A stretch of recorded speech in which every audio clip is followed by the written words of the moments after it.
Kwentuhan niyo naman po Oo ba? kami. Paano nangyari Kasi yun? during those times, he frequented my bar. Baka dahil crush niya na kayo.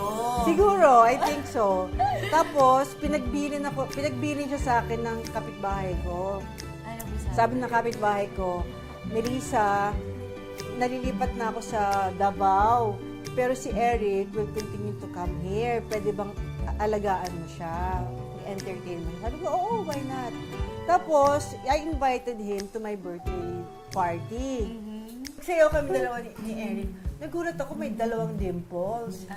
Ang galing magsayaw. Very Kaya- cutesy. So, ang tumama kay Miss Melissa, yung unang smile. Yung smile yan. Smile. Dalawa.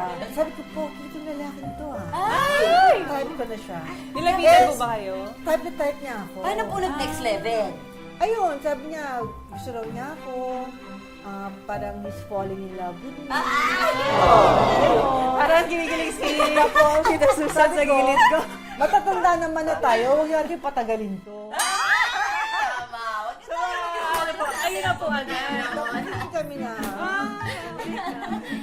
That was 15 years ago. Wow. Oo, ngayon 14 years na kami Pero yung kasal. tiny details po talaga, naalala niyo po hanggang ngayon. Oh, luto na itong Luto na.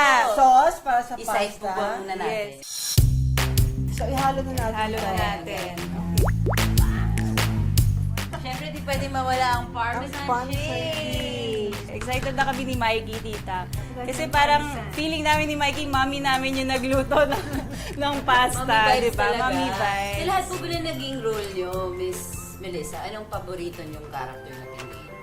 Sa Ana Luna. Talaga ba? Kasi 5 years yun na on air. 5 years. Haba! Grabe, asikaso tayo ng Mommy Melissa. Mami na tawag ko kasi may food na, di ba?